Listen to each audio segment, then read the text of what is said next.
À l'aspect de cette immortelle création, il oublia tout, même les fantaisies du magasin et les caprices de son sommeil. Il redevint homme, reconnut dans le vieillard une créature de chair, bien vivante, point fantasmagorique, et revécut dans le monde réel.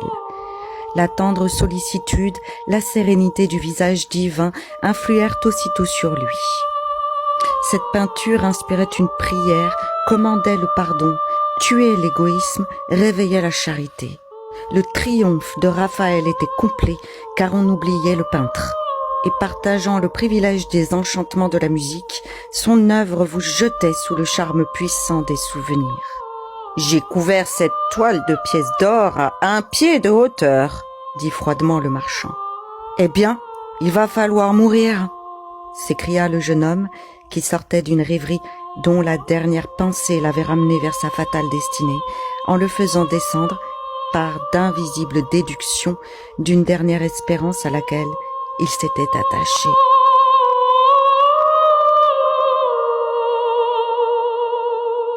« Ah, j'avais donc raison de me méfier de toi !» répondit le vieillard en saisissant les 2 mains du jeune homme et les serrant par les poignets dans l'une des siennes comme dans un étau de fer. L'inconnu sourit tristement de cette méprise et dit d'une voix douce : « Eh, monsieur, ne craignez rien, il s'agit de ma vie et non de la vôtre. »« Pourquoi n'avouerais-je pas une innocente supercherie ?» reprit-il après avoir regardé le vieillard inquiet. « En attendant la nuit, afin de pouvoir me noyer sans esclandre, je suis venu voir vos richesses. Qui ne pardonnerait ce dernier plaisir à un homme de science et de poésie ?» Le soupçonneux vieillard examinait d'un œil sagace le visage morne de son faux chaland pendant qu'il parlait. Et, rassuré par l'accent de cette voix douloureuse, ou lisant peut-être dans ses traits décolorés les sinistres destinées dont avaient naguère frémi les joueurs, il lâcha les mains qu'il tenait si vigoureusement. « Ne cherchez pas le principe de ma mort dans les raisons vulgaires qui commandent la plupart des suicides. Pour me dispenser de vous dévoiler les souffrances inouïes et dont il est difficile de parler en langage humain, je vous dirai que je suis dans la plus profonde, la plus ignoble, la plus perçante de toutes les misères. Et, ajouta-t-il d'un ton de voix dont la fierté sauvage démentait ses paroles précédentes, je ne veux mendier ni secours ni consolation. « Hé hé !» répondit le vieillard. Ces 2 syllabes ressemblaient au cri d'une crécelle. « Sans que je vous console, sans que vous m'imploriez, sans avoir à rougir, reprit le marchand, et sans que je vous donne 1 centime de France, un maravédis d'Espagne, une gazeta de Venise, un farcing d'Angleterre, un gorille d'Afrique, une roupie de l'Inde, un ré de Portugal, une gourde d'Amérique, un rouble de Russie, un denier hollandais, un para du Levant, un tarin de Sicile, un croisat de Gênes, un gros de Genève, un LR d'Allemagne, une bajoque d'Italie, un bax de Suisse, une seule des sesterces ou des oboles de l'ancien monde, ni une piastre de nouveau, sans vous donner quoi que ce soit en or, argent, billon, papier, billets, hypothèque, annuité, rente, délégation ou aphythéose. Je vous fais plus riche, puissant et considéré qu'un roi constitutionnel. Le jeune homme resta comme engourdi, croyant le vieillard en enfance. « Retournez-vous !» dit le vieillard, saisissant tout à coup la lampe pour en diriger la lumière sur le mur qui faisait face au portrait. « Regardez cette petite peau de chagrin !»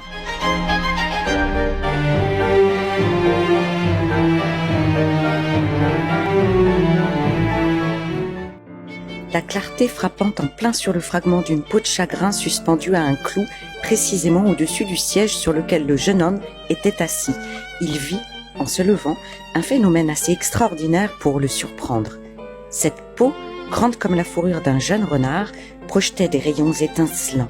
Au sein de la profonde obscurité qui régnait dans le magasin, vous eussiez dit d'une petite comète.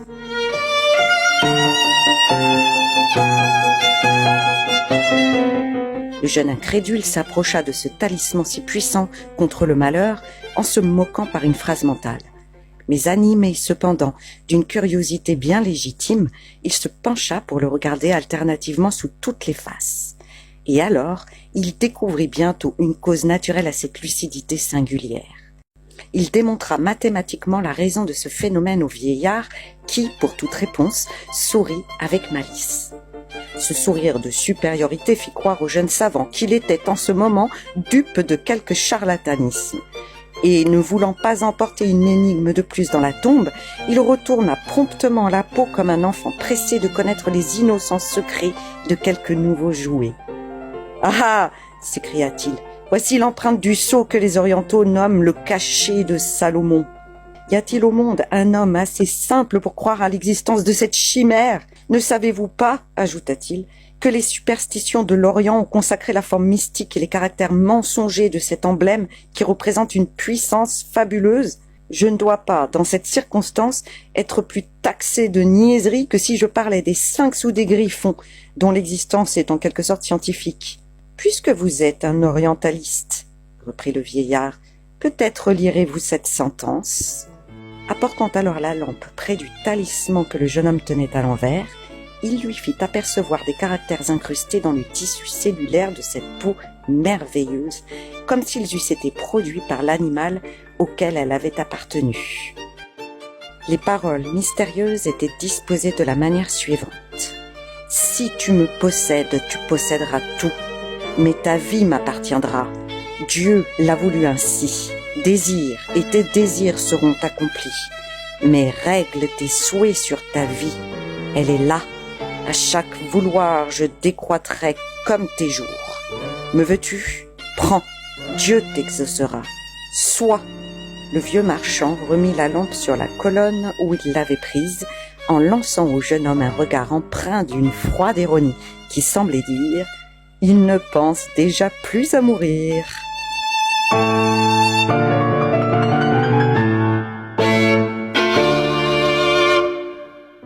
Avant d'entrer dans ce cabinet, vous aviez résolu de périr par un suicide.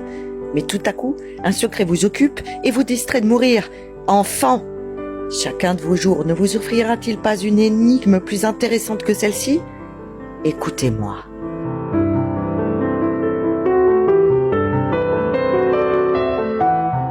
Je vais vous révéler en peu de mots un grand mystère de la vie humaine. L'homme s'épuise par 2 actes instinctivement accomplis qui tarissent les sources de son existence. 2 verbes expriment toutes les formes que prennent ces 2 causes de mort, vouloir et pouvoir. Entre ces 2 termes de l'action humaine, il est une autre formule dont s'emparent les sages, et c'est à elle que je dois le bonheur et la longévité. Vouloir nous brûle et pouvoir nous détruit, mais savoir laisse notre faible organisation dans un perpétuel état de calme. Ainsi, le désir ou le vouloir est mort en moi, tué par la pensée, et le mouvement ou le pouvoir s'est résolu par le jeu naturel de mes organes. En 2 mots, j'ai placé ma vie non dans le cœur qui se brise, non dans les sens qui s'émoussent, mais dans le cerveau qui ne s'use pas et survit à tout. Aussi, rien d'excessif n'a froissé ni mon âme ni mon corps. Cependant, j'ai vu le monde entier. J'ai tout obtenu parce que j'ai tout su dédaigner.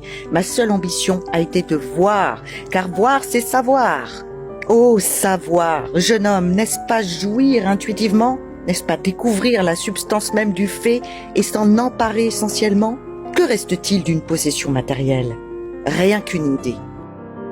La pensée est la clé de tous les trésors. Elle procure les plaisirs de l'avare sans en donner les soucis. Ainsi ai-je plané sur le monde, où mes plaisirs ont toujours été des jouissances intellectuelles. Mes débauches étaient la contemplation des mers, des peuples, des forêts, des montagnes. J'ai tout vu, mais sans fatigue, tranquillement. Je n'ai jamais rien désiré, j'ai tout attendu. Je me suis promené dans l'univers comme dans le jardin d'une habitation qui m'appartenait. Ce que les hommes appellent chagrin, amour, ambition, revers, tristesse sont pour moi des idées que je change en rêverie.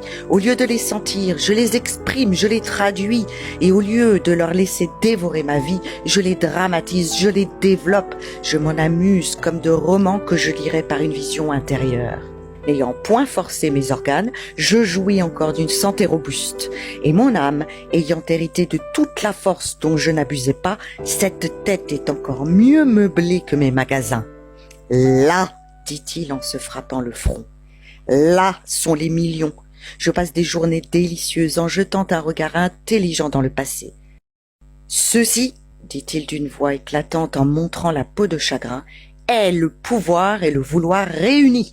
Ce sont vos désirs excessifs, vos intempérances, vos joies qui tuent, vos douleurs qui font trop vivre. Car le mal n'est peut-être qu'un violent plaisir. Qui sait à quel point la volupté devient un mal, et celui où le mal est encore la volupté? Les plus vives lumières du monde idéal caressent la vue, tandis que les plus douces ténèbres du monde physique la blessent. Sagesse ne vient-elle pas de savoir?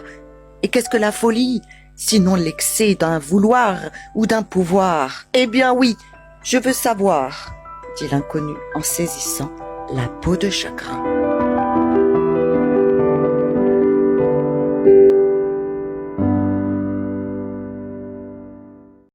Je veux un dîner royalement splendide, quelques bacchanales dignes du siècle où tout s'est, dit-on, perfectionné. Que mes convives soient jeunes, spirituels et sans préjugés, joyeux jusqu'à la folie. Que les vins se succèdent toujours plus incisifs, plus pétillants et soient de force à enivrer même un corps diplomatique.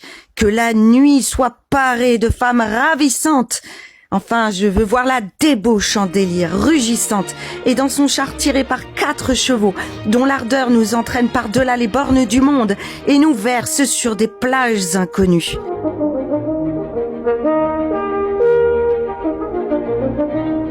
Que les âmes montent dans les cieux ou se plongent dans la boue, je ne sais si, alors elles s'élèvent ou s'abaissent, peu m'importe. Mais je commande à ce pouvoir sinistre de me fondre toutes les joies dans une joie, car j'ai besoin d'embrasser les plaisirs du ciel et de la terre dans une dernière étreinte pour en mourir. Aussi, souhaitais-je et des prix apaisantiques à préboire, et des chants à réveiller les morts, et de triples baisers, des baisers sans fin dont le bruit passe sur Paris comme un craquement d'incendie. Il réveille les époux et leur inspire une ardeur cuisante qui rajeunisse même les douairières. Un éclat de rire, parti de la bouche du petit vieillard, retentit comme un bruissement de l'enfer. Vous avez signé le pacte. Tout est dit. Maintenant, vos volontés seront scrupuleusement satisfaites, mais aux dépens de votre vie. Le cercle de vos jours, figuré par cette peau, se resserrera suivant la force et le nombre de vos souhaits, depuis le plus léger jusqu'au plus puissant. Le brahman auquel je dois ce talisman m'a jadis expliqué qu'il s'opérerait un mystérieux accord entre les destinées et les souhaits du possesseur. Votre premier désir est vulgaire, et je pourrais le réaliser. Mais j'en laisse le soin aux événements de votre nouvelle vie. Après tout, vous vouliez mourir. Eh bien, votre suicide n'est que retardé. Je verrai bien, monsieur, si ma fortune changera pendant le temps que je mettrai à franchir la largeur du quai. À ces mots, il sortit sans entendre un grand soupir. Il traversa les salles, descendit les escaliers de cette maison, suivi par le gros garçon joufflu qui tâchait vainement de l'éclairer, car il courait avec la prestesse d'un voleur pris en flagrant délit. Aveuglé par une sorte de délire, il ne s'aperçut même pas de l'incroyable ductilité de la peau de chagrin qui, devenue souple comme un gant, se roula sous ses doigts frénétiques et put entrer dans la poche de son habit où il la mit presque machinalement.